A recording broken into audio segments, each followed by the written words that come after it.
Okay, let's begin then. Welcome everyone to ISTQB Training Foundation Level session number 13. As usual, if there are any question, please just post your question in Q&A window and we will definitely go through it. So first of all, let's start with a bit of recap of what we did last week. So we started looking into the test techniques and we covered black box. In black box, we did equivalence partitioning and boundary value analysis. Today, we are continuing with black box techniques because there are three more techniques which we will cover today, which are decision table testing, state transition testing, and use case testing. Let's start with decision table testing. So I hope that you still remember what is equivalence partitioning and boundary value analysis. Because whenever we are talking about the techniques, it's very important that you have this in your mind that in which scenario, which technique needs to be applied. So we covered what is equivalence partitioning and boundary value analysis, and I hope the concept is clear that what are the scenarios where we need to use them. Now it comes decision table testing. Okay, so decision table testing is a black box test technique in which test cases are designed to exercise the combinations of conditions and the resulting actions shown in a decision table. Okay, if we go back to the previous session and think about the situations where we said that we can use equivalence partitioning and boundary value analysis. We spoke about specific fields. One field where the range of inputs was huge. So we took an example of an age field and there was a range, and for that we use equivalence partitioning and boundary value analysis. Now think about of a scenario where we have multiple inputs and the combinations of the inputs defined the business logic and rules. And when we have multiple inputs and maybe there are multiple, each input have multiple ranges where we can specifically individually use equivalence partitioning and boundary value analysis. But when we are combining those inputs, the combination of those inputs can be part of a very complex rule or a complex business logic. And that's where it's advisable to use decision table testing. So we will take an example, and of course that will be more clear then.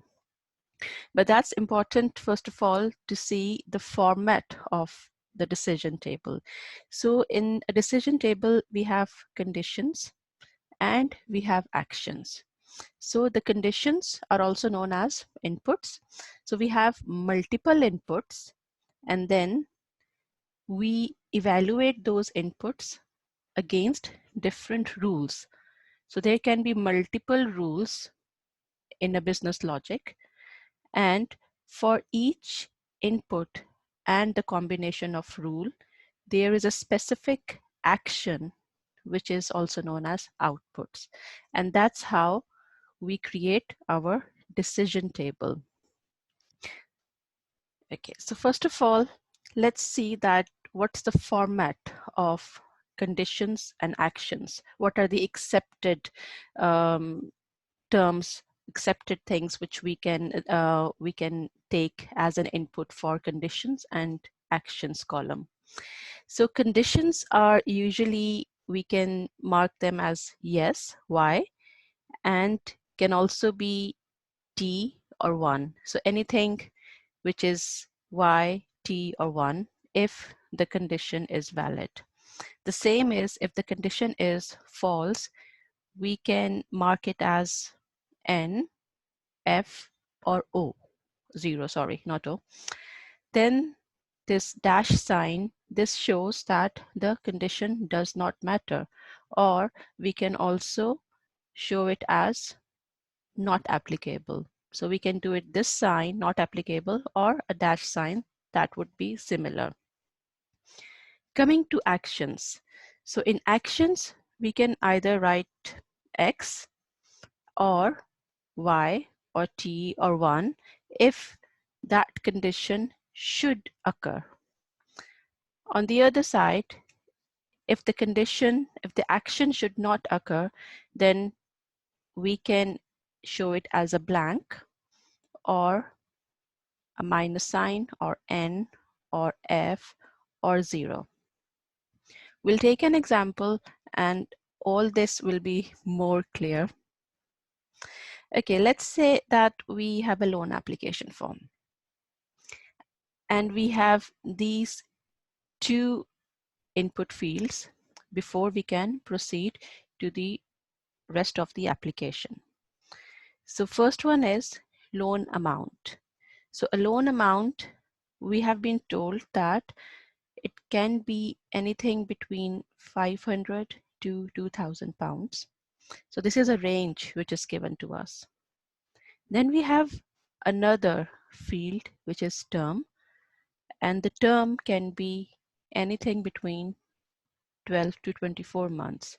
So basically we are asking a person that how much loan amount you need and for how many terms you need. And then there's a submit button, which definitely would take it further to the rest of the application. So over here, it will be a combination of these two, which will decide whether what should happen with the application user, and is the applicant allowed to go further or no. So let's see that if we think about our decision table, how we will do it. Okay, so if we talk about the conditions, over here, the condition is loan amount and term. And then the actions would be proceed with application or no. So rule 1 would be that the loan amount, whatever is entered, falls in this range and the term falls in this range as well. So both are true. So the action would be yes, means yeah, the applicant can proceed with the application. Rule 2 would be loan amount falls in this range, but term doesn't falls in this range. And it will be no over here because both of these conditions needs to be true in order to proceed with the application. The same applies with rule 3 over here. Again, one is true and the other one is false, so the result would be no. Rule 4, both are false and the result will be no over here as well. So this is just an example where we have taken only two input fields. In real time, in a real project, there can be many further complex business logic. They can be multiple inputs, and the decision table needs to be even having more combinations, more fields, etc. So over here, maybe even without this decision table, we could have captured all these scenarios in our mind as well. But when we have more inputs, more combinations, then it's always advisable to go through the decision table testing route, because then it ensures that we are covering all the possible combinations.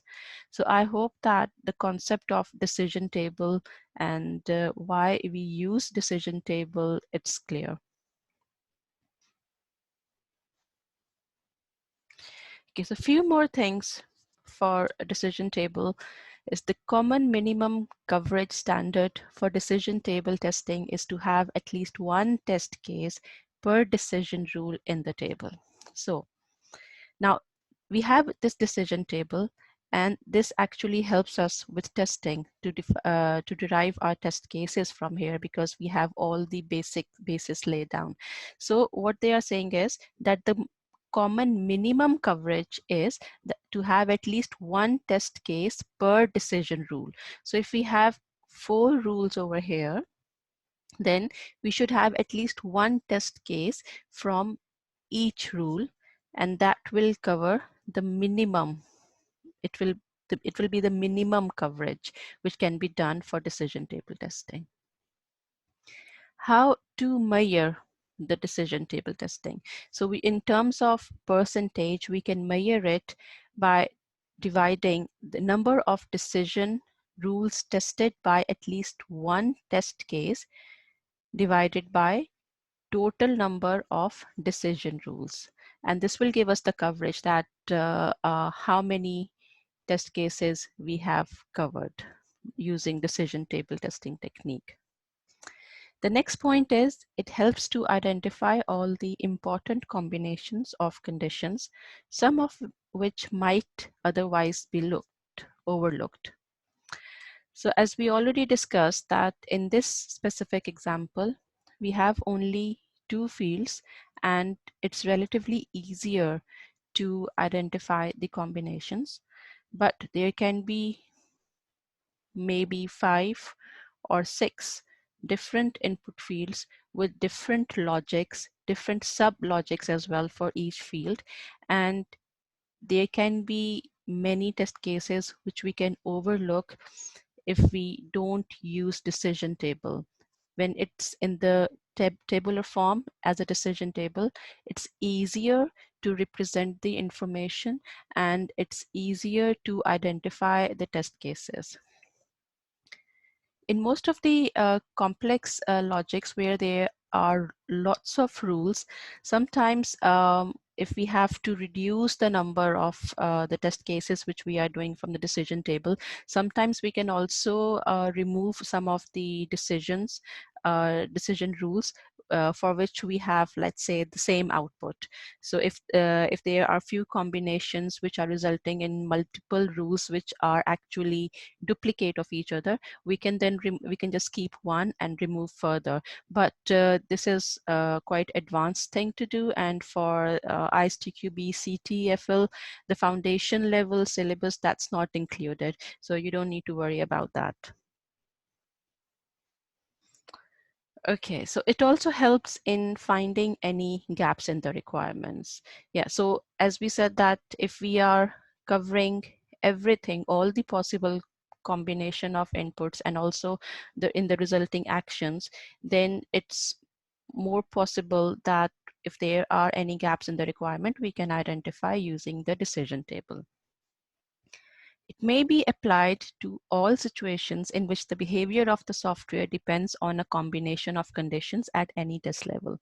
So this is a test technique which we can use at any test level because it can be applied to all situations in which the behavior of the software, like that, what would be the expected outcome of a software is depending on the combination of inputs given to that system. So these are the few points which you need to remember for decision table testing, and of course the concept as well, because in the exam it might be that you are given a scenario and then you are being asked that which black box test technique would be better for this situation. So if you have the concept of all the test techniques, then it will be easier to answer these kind of questions. Okay, so let's move on to the next black box testing technique, which is state transition testing.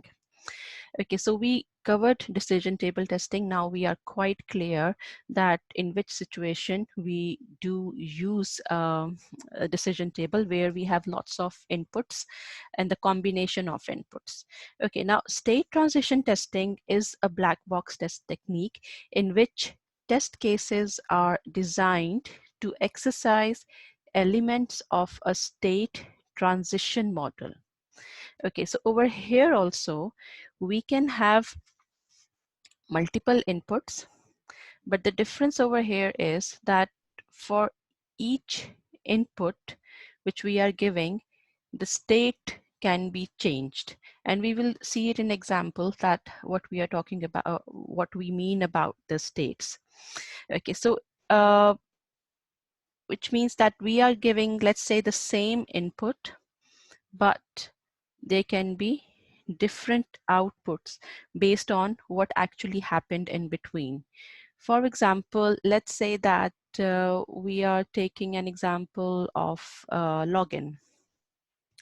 So in login, what happens that you enter username, you enter password, and you are expected to be logged in if password is correct. If it's incorrect, you will get an error message.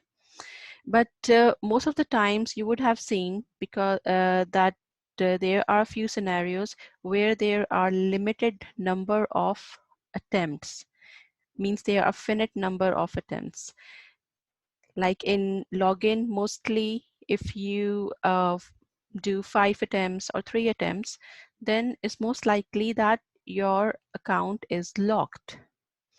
So this doesn't apply to all situations. For example, let's go back to this example of loan application form. If we are entering any value in loan amount, which is not falling in the range, the same is over here for the term as well, and we submit, we get an error message that loan amount should be in this range, term needs to be in this range, and then we can have a second attempt, then we can have a third attempt. So there is no limitation on this form to how many attempts an applicant takes, because this is not associated with the security of the application in this case. So we haven't put any logic that let's say that if the combinations given are not true after 3 or 4 attempts, then an applicant is not allowed to even apply for this loan. That doesn't happen. It doesn't apply to this situation. But as I gave you an example of the login, it does apply. The same goes for a situation where you are going to an ATM, you insert your card and you enter your PIN. So you have limited attempts where you can enter a PIN, and if it's not correct, maybe you can do a second attempt or a third attempt, and maybe after that your card is blocked. You don't even get your card back. So these kind of scenarios where we have given the same input but the outputs are different, we use state transition testing in these kind of scenarios. So a state transition model, it has basically 4 parts: a state, a transition, an event, and an action. So a state is that the software may occupy, and the states keep on changing. We'll see an example and it will be more clear then. A transition is from one state to another. So when we are moving from one state to another, it is through the transition. That's the transition. Event, that cause a transition.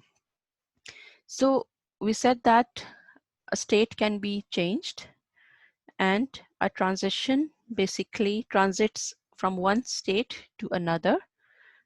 But what caused that change of state? It's an event.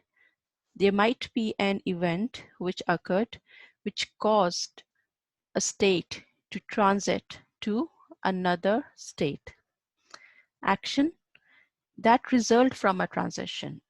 So when a transition was done, yes, a state was changed, but it also resulted in an action. And what can be the action? Another state. So these are the 4 basic parts of state transition testing. Okay. We'll now take a requirement and then we will see how to apply state transition testing on this requirement. So the requirement is that a user account is blocked after 3 unsuccessful login attempts.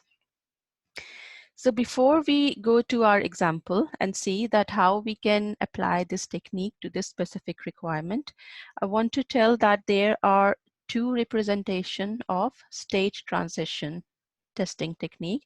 One is in a form of a diagram and the other one is in a form of table. So state transition diagram, it shows only the valid transitions and exclude the invalid transitions. This is a normal behavior of a state diagram, but for the sake, and usually this is how it is represented, but for the sake of the example, I have also taken into account of all the invalid transitions as well, so that I can interpret the entire picture of what the state model is. So mostly the diagram, because it's a quite detailed diagram for a complex system, if it's a very huge system. So usually the invalid transitions are excluded. But for the example which I'll be showing today, I have included that as well.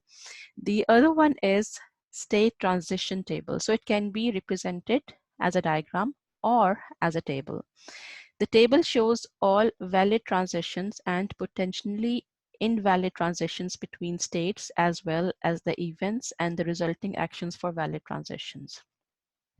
So we can have a diagram, we can have a table, or maybe we can have both of them.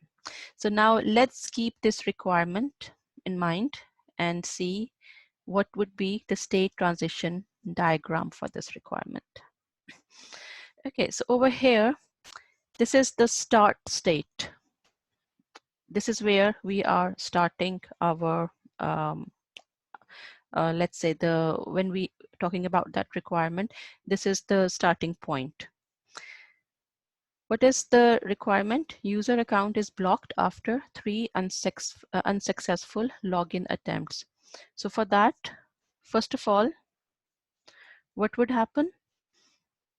A password is entered. When the password is entered, the state is changed to another state, which is S2, which is first attempt.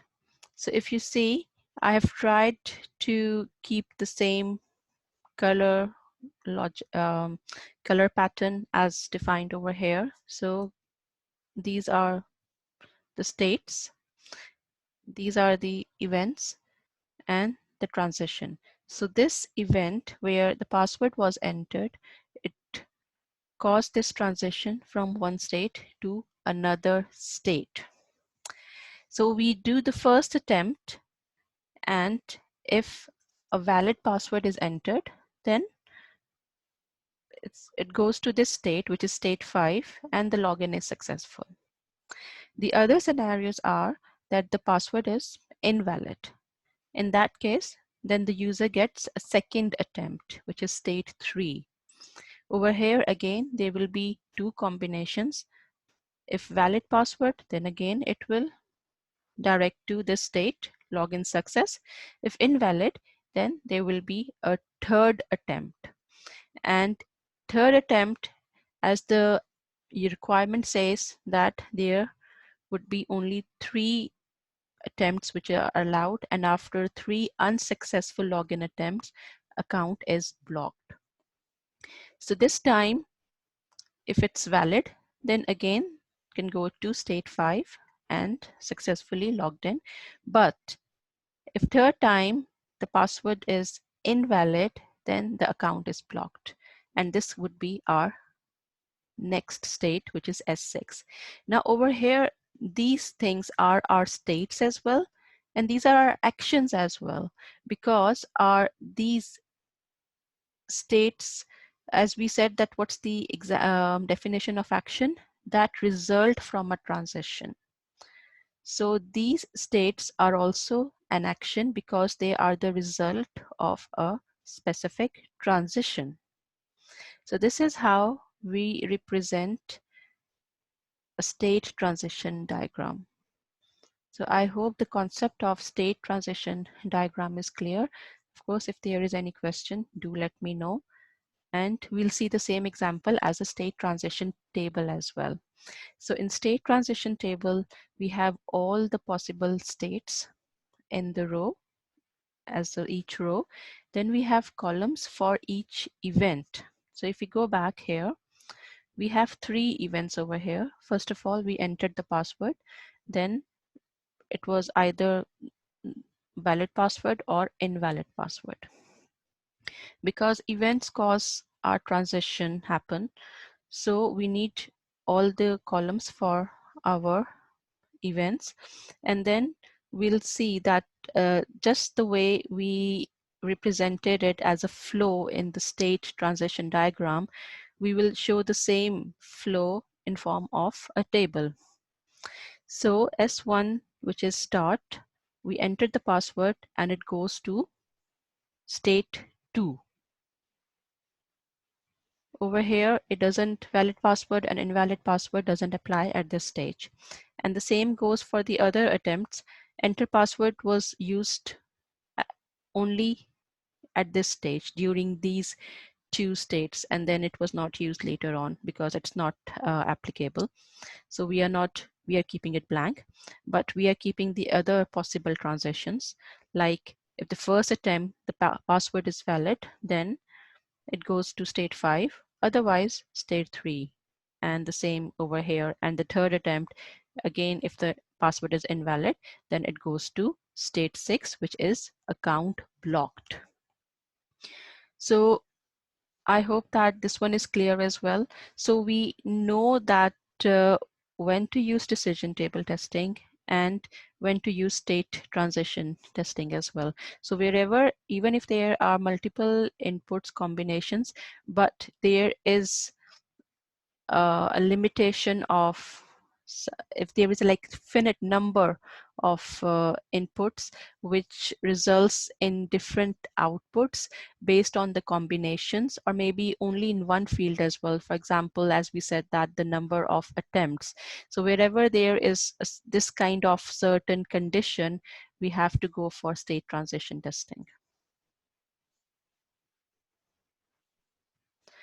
Few more points for state transition testing are: tests can be designed to cover a typical sequence of states, to exercise all states, to exercise every transition, to exercise specific sequences of transitions, or to test invalid transitions.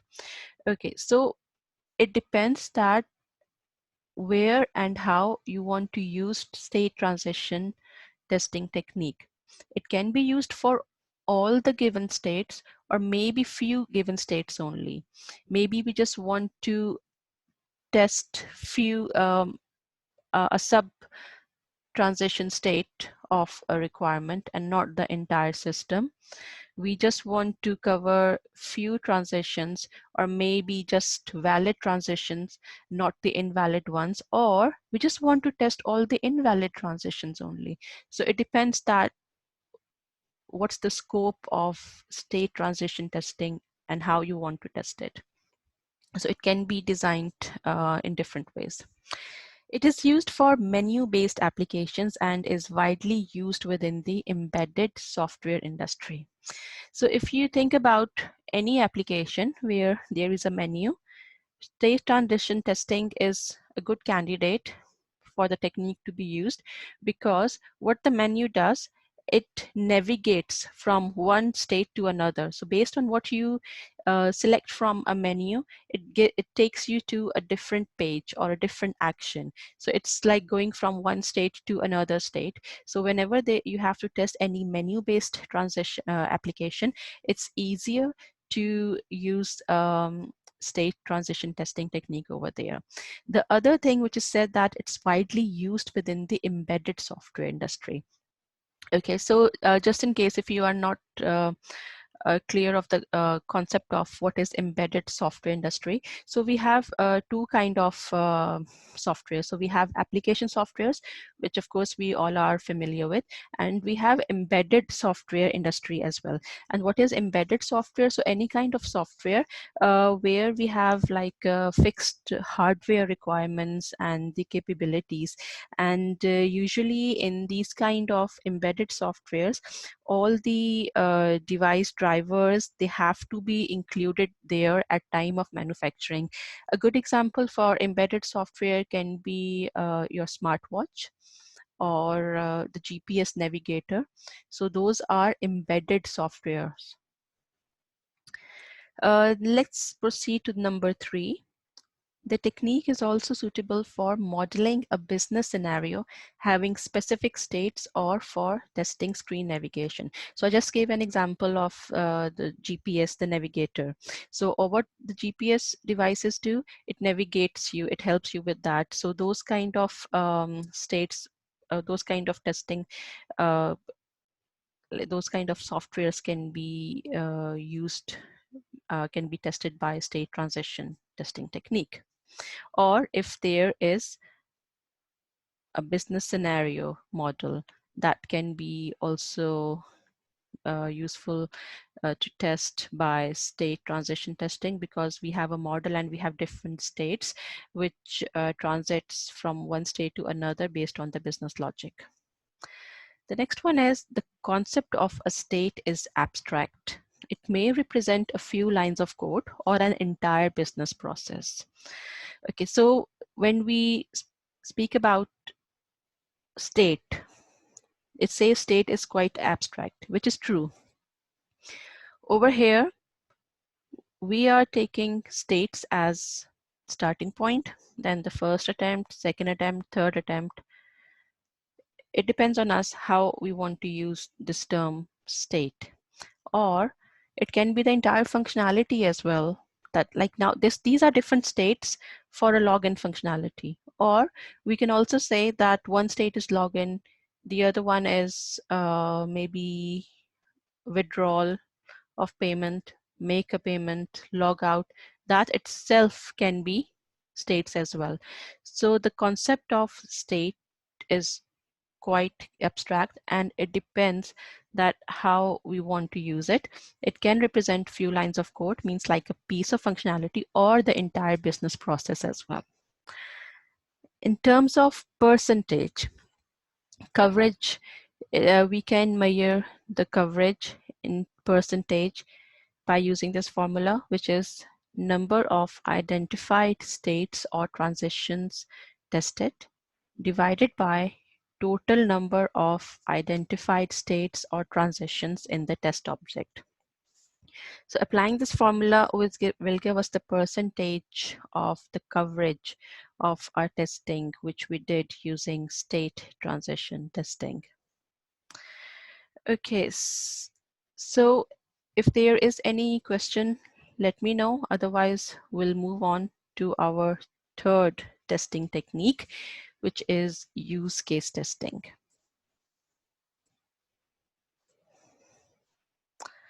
I'm just having a look if there is any question. Okay, nothing. Okay, so let's move on. So use case testing. Use case testing is a black box test technique in which test cases are designed to exercise use case behaviors. So in this testing technique, tests can be derived from use cases, which are a specific way of designing interactions with software items. Use cases are associated with actors and subjects. Okay, now this is the most important thing of use case testing, that this is basically the interaction between an actor and a subject.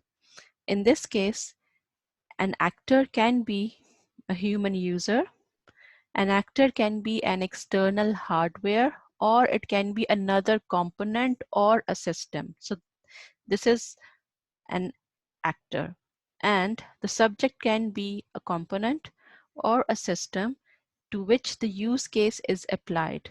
So these are the two key things about use case testing, because it's all about the interaction between actors and subjects.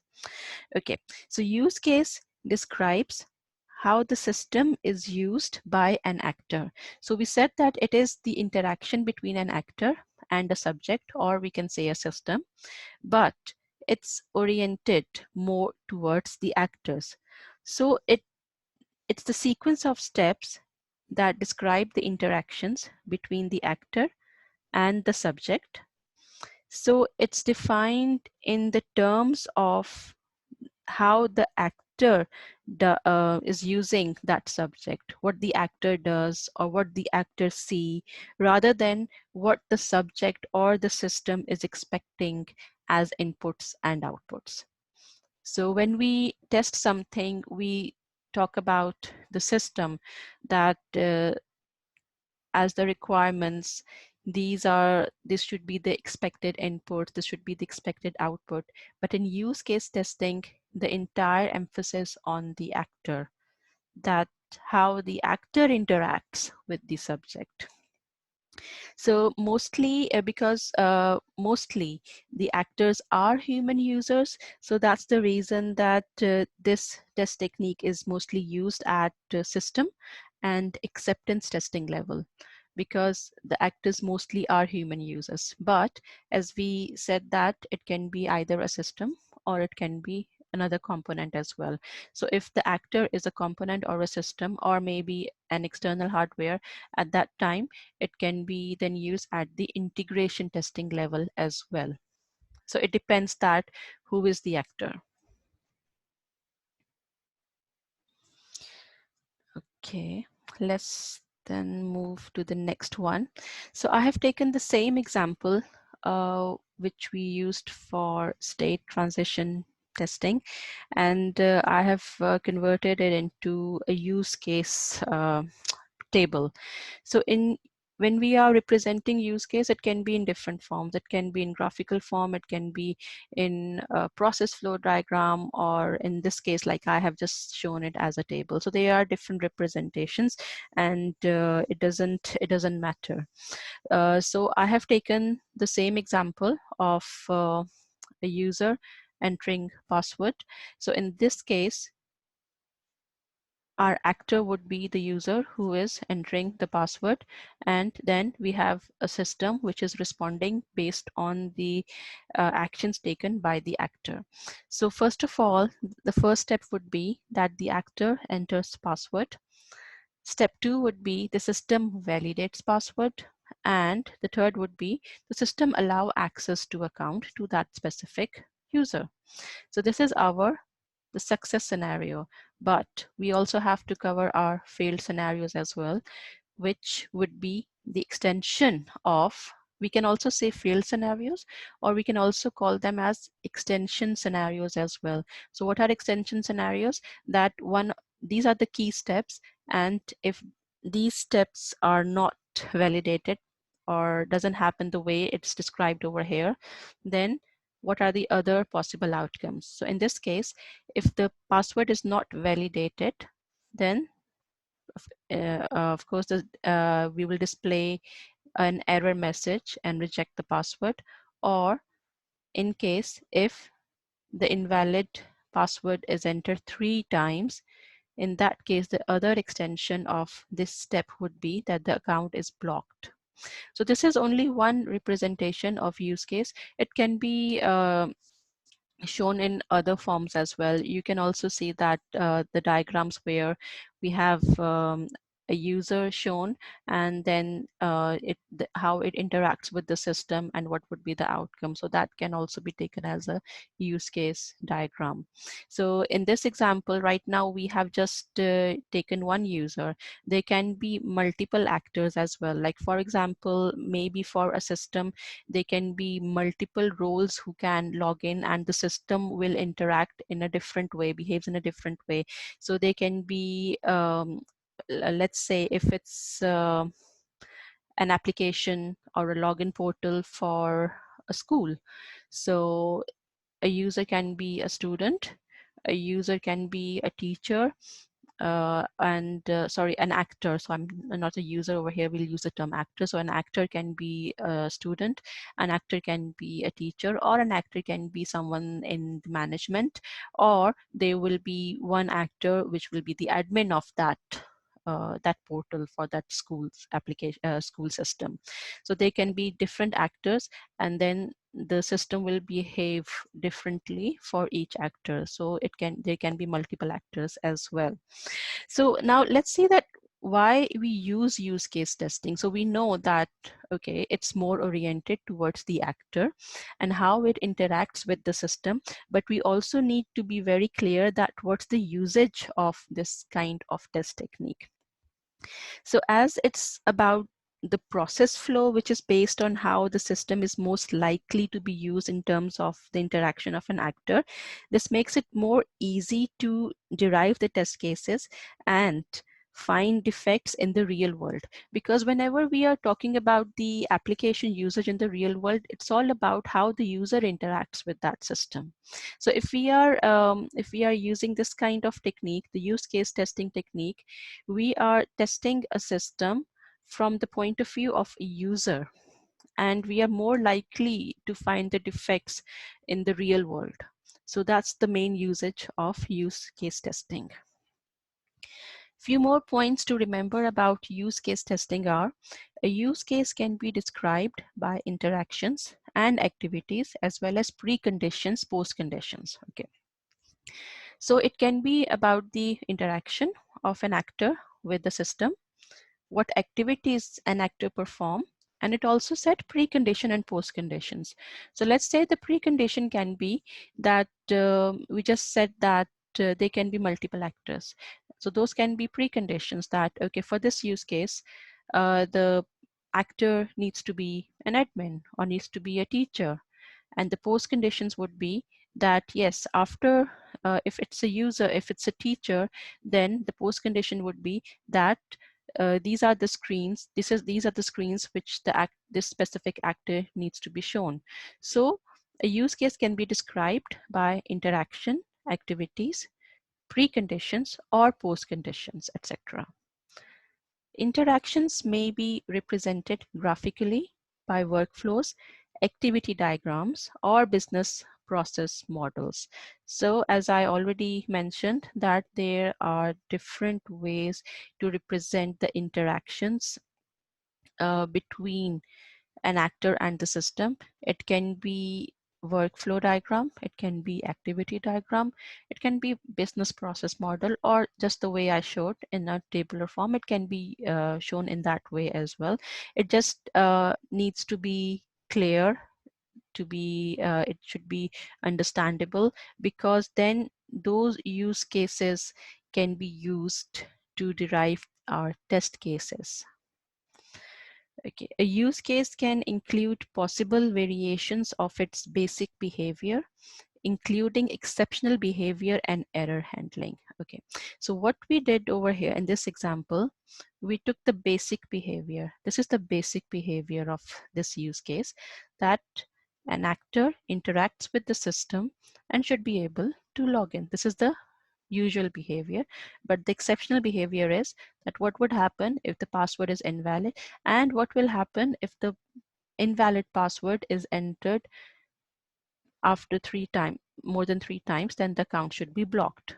So a use case can include possible variations of basic behavior, including exceptional behavior and error handling.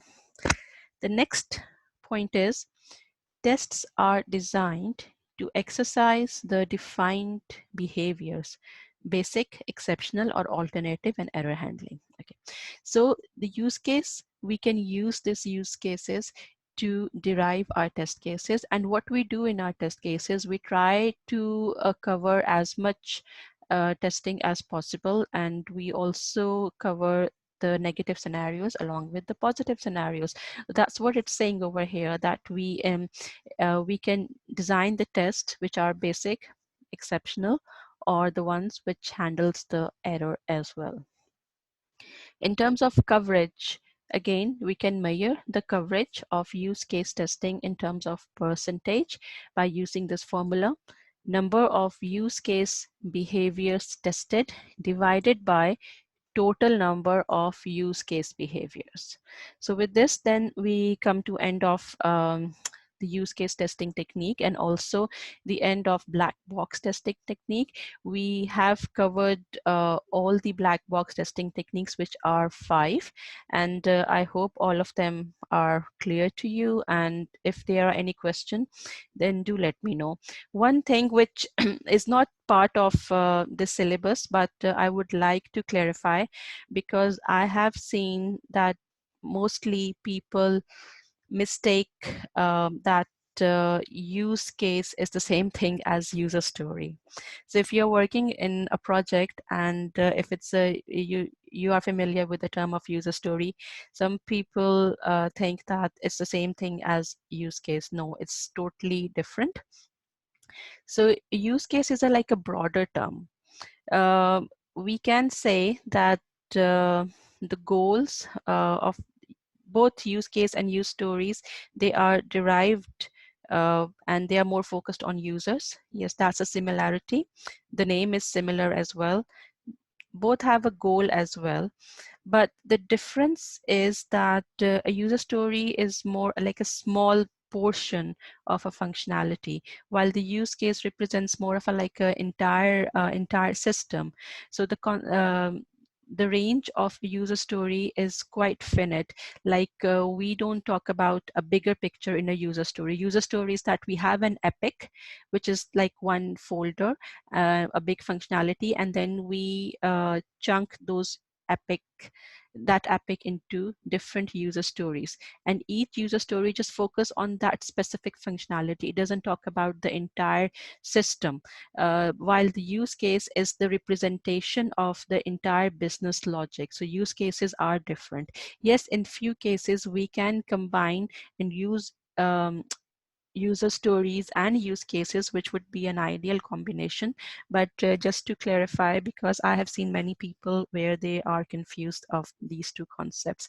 This is not part of ISTQB syllabus, but I just wanted to clarify that. If there is any question, then do let me know. Otherwise, we can proceed with the practice questions.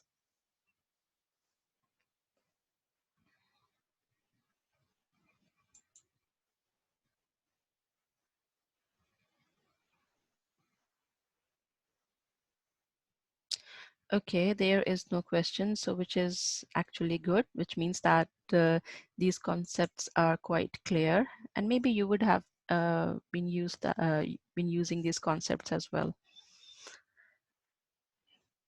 Okay, let's move on to the practice questions.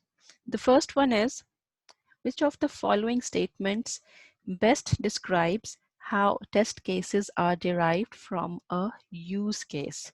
So we just mentioned what is a use case, and now go through all the statements and choose the best one which describe how the test cases can be derived from a use case. So take your time and let me know what you think is the correct answer.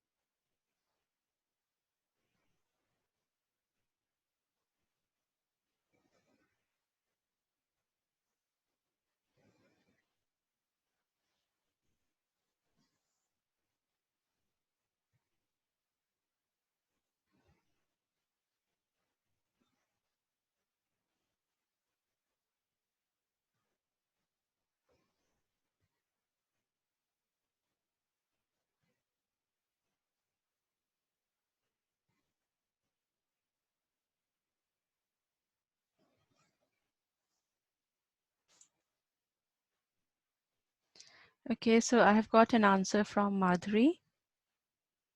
Let's just have a couple of more answers and then we can discuss this.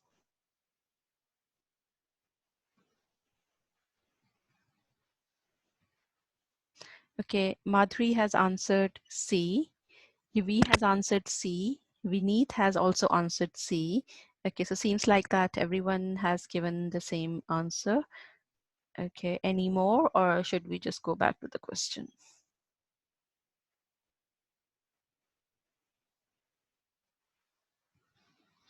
Okay, so seems like we have only these three answers and all of them are C. Okay, so let's first of all see that the option C, which you all have given. Let's first go through that one. It says test cases are generated by analyzing the interactions of the actors with the system to ensure the user interfaces are easy to use. Okay, so first of all, let me tell you this is the incorrect answer. But this was a very tricky statement and anyone can fall into this trap. Okay, so test cases are generated by analyzing the interaction of the actors with the system. This part is absolutely correct. It's valid, and maybe that's why you thought that this is the correct option. So yes, this part is correct. These are generated by analyzing the interaction of actors with the system. But now let's move to this next part. To ensure the user interfaces are easy to use. Now this is the incorrect part. Use case testing is part of black box test technique. Black box test technique, when we usually use it for functional testing. Over here, it's talking about the usability. That's not part of that. So yes, we are generating the test cases and which is covering the interaction of actor with the system. But over here, our purpose is to test the functionality of the system, not that how easy it is to use. That would be a byproduct, like that can be a part of, maybe part of that, but the main purpose is to test the functionality. So that's why these kind of tricky statements will always come in the exam. So I would suggest that just please go through each statement again and again. So if this is incorrect, which I hope it's clear that why this is incorrect, let's go through the other options and find the correct answer. So the first one is test cases are created to exercise defined basic, exceptional, and error behaviors performed by the system under test in collaboration with actors. So this is our correct option. And why? Let's just go back here to the previous slide. And it says over here, tests are designed to exercise the defined behaviors, basic, exceptional, or alternative, and error handling. So we do derive the test cases from use cases, and it covers all these defined behaviors. And this is what we are doing for the system under test, means the system which we are testing. So this one is the valid option. This would be the correct answer. Okay, so let me know if there is any confusion or anything which is not clear. I would highly advise that go through all the slides as well, or all the slides which I include in the session. Some of the, especially the section where there are points to remember, I try to capture all the key points which are given in the syllabus in the same language as well. And the reason for that is because sometimes the question come exactly from the same statements. So that's why most of the time I try to just use the same language, same statement as used in the syllabus, and then I further explain it to you so that you understand that what does that mean. So I would highly advise that at the end, when you are just revising for your exam, just before the exam, either go through the entire slides or just go through the recording of the entire sessions again and focus on all these wordings which I have mentioned, especially with the areas where there are like points to remember, etc. So that would be quite useful. Right, let's go to the next question.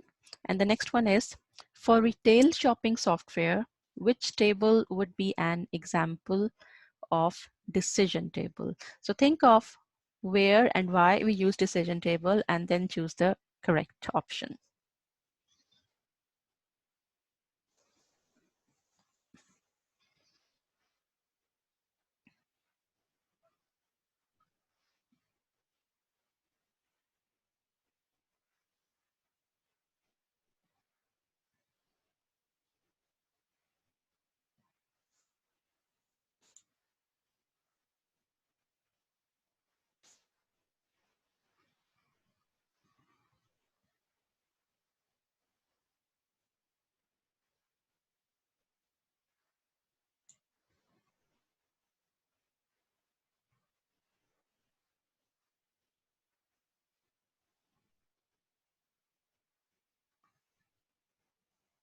Okay, I've got an answer from Meera, Jatin, and Himanshi, and Vineet.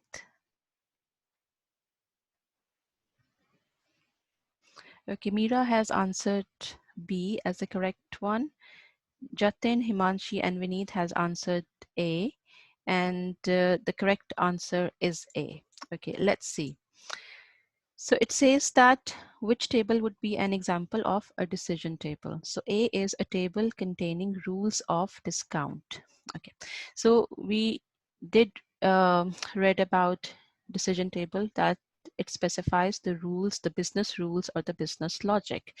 So if there is a table which is containing the rules of discount, means that in which conditions, what kind of rules can be, discounts can be applied, that is a valid example of decision table. So Meera, you have you have opted for B. Let's see that why this is an incorrect one. So B says a table containing rules for interfaces between components. Okay, so over here, yes, it does cover rules, which makes us incline and think about that, yes, we are talking about rules, so it's talking about business logic as well. But over here, see, it says interfaces between components. And again, go to the basic concept that decision table is part of black box testing technique. In black box testing technique, we don't know anything about the components and what's happening inside. We are talking about an input and output. So over here, it's nothing that how the component interact with each other. It's more about that what the user see, and then what the output we get, and it more revolves around the requirements. So I hope that this is clear that why B is not the correct option.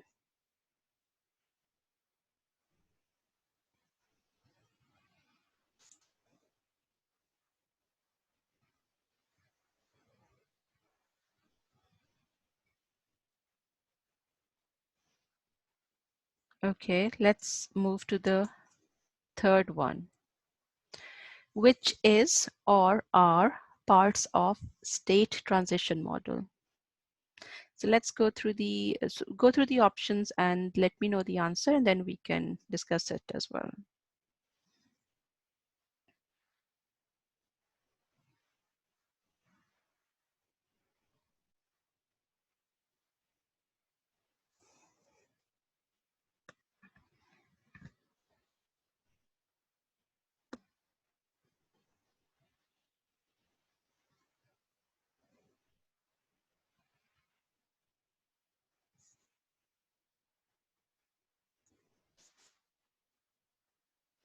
Okay, Vineet has given an answer, and I've got an answer from Madhuri as well.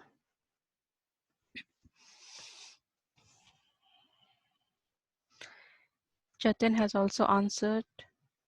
UV has as well. Okay, all of you have answered option D, which is the correct answer. So all these are part of state transition model, the states, the transition, and the event. Of course, action is missing, but if that was here, then that would be the correct option as well. So yes, D is the correct option. Okay, with that, then we have come to the end of our today's session. If there is any question, let me know. We can go through it.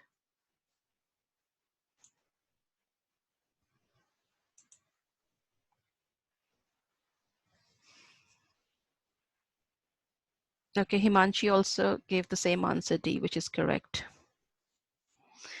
Okay, is there any other question from any of you?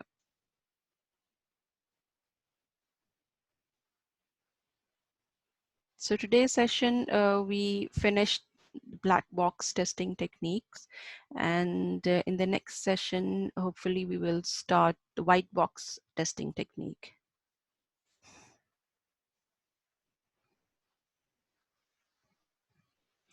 Okay, there is no questions, so I assume that everything is clear. Of course, if there are further questions which you think about maybe later, then yeah, do let me know in the group or just message me, and we can discuss it later on. So I will then end the session, and I wish all of you a very happy rest of the day, and take care of yourself. See you on Thursday. Bye.